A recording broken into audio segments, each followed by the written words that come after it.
Now we're going to hear another complaint about the council, Belfast City Council in particular with regards to real jobs and the real jobs motion. Indeed, the right to work, the right to welfare group, long-term unemployed, shocked and disappointed at lack of progress by council on real jobs motion.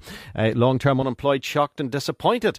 Just looking at some of the headlines here relevant to this. Local unemployed people indeed delivering letters to the Mayor and Belfast City councillors calling for progress on a council decision to deliver jobs for the long-term unemployed before the local government elections that of course are coming up on the 22nd of the month. I want to speak to Bernie Atkinson, who's with the group. Bernie, good morning.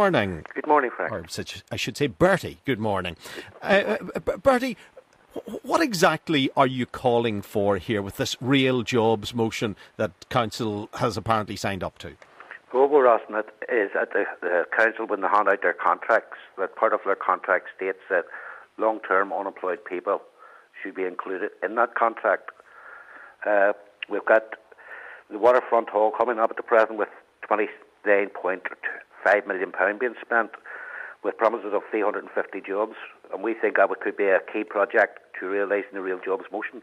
So the bidder for that tender would have to guarantee that he or she was going to take on, or they were going to take on, long-term unemployed and not just continue with the standard building staff or development staff that would be working on projects. Well, yes. You mean, obviously we're not saying how many people they actually take on, but there should be jobs secured for long-term unemployed in every contract that's handed out by council or any other government body. And are you particularly talking about the building of a new facility or working within a new facility? Well, any jobs. Once again, it depends on the services that the council are issuing. With regards to all money being spent, that's what we're looking at. And do you think the council would be listening to you with regards to this? I see part of the promotional literature says failure by council officials to meet to discuss the implementation of the real jobs policy and the failure of councillors to respond to letters sent by the group is in stark contrast to comments made by the Lord Mayor, who cited the work of the what's known as the R2W, Right to Work group, as transformative and vital. That's always the sort of thing you'd hear from a Lord Mayor anywhere, forward-thinking Lord Mayors, presuming that, this is what you want to hear, saying it, regardless of who's Lord Mayor, and being able to deliver it are two different things.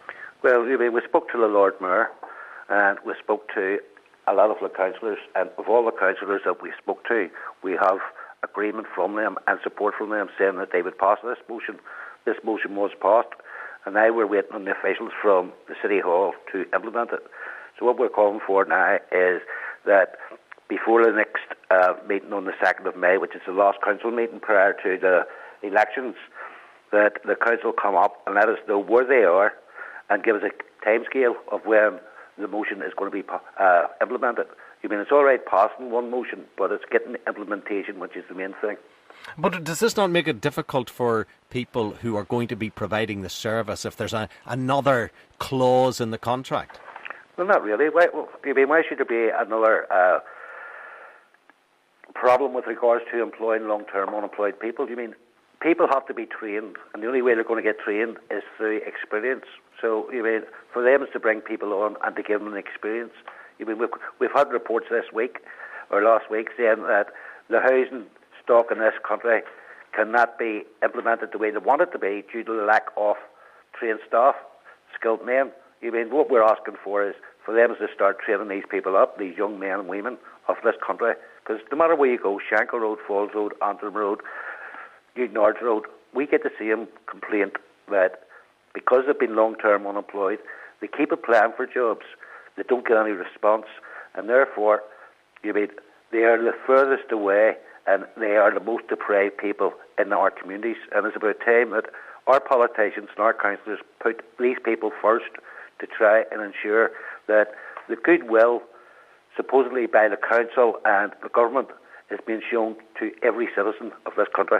OK, Bertie, thank you. Sean Brady is a member of the group as well. Sean, good morning. Good morning, Frank. Sean, this is obviously aimed at the long-term unemployed who want to get a job.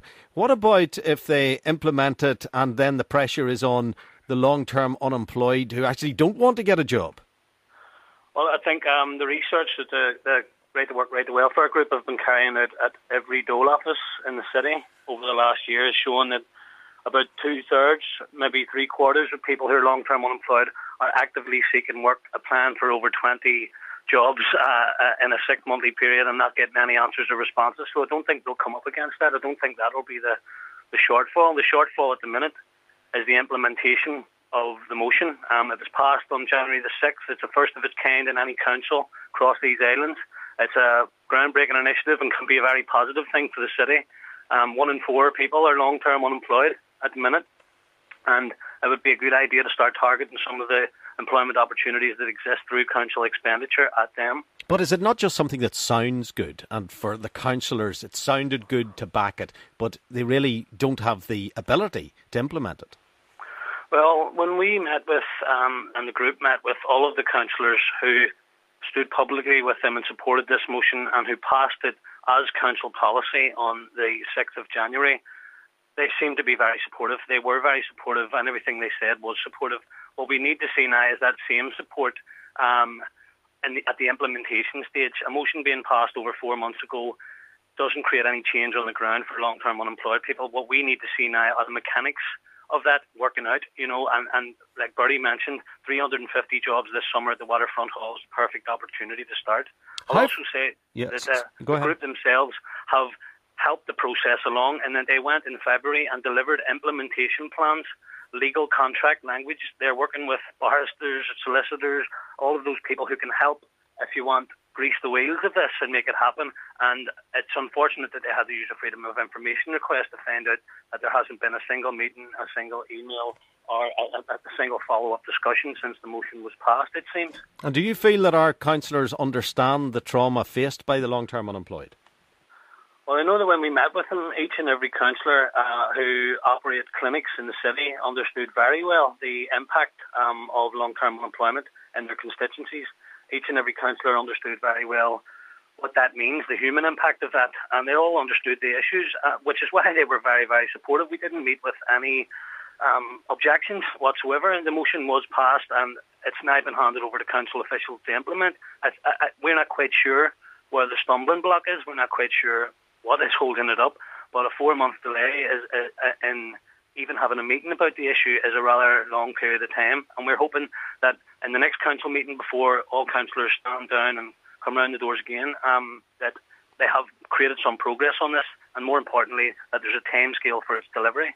Well, I see across the UK unemployment has fell by 77,000 between December and February to 2.24 million, those official figures just out. But with regards to what you're calling for, maybe it would help to bring down the figures locally here as well. It'd be interesting to see if it is implemented. Sean, thanks for highlighting it today and on the programme, and no doubt you'll be highlighting it with the councillors later on.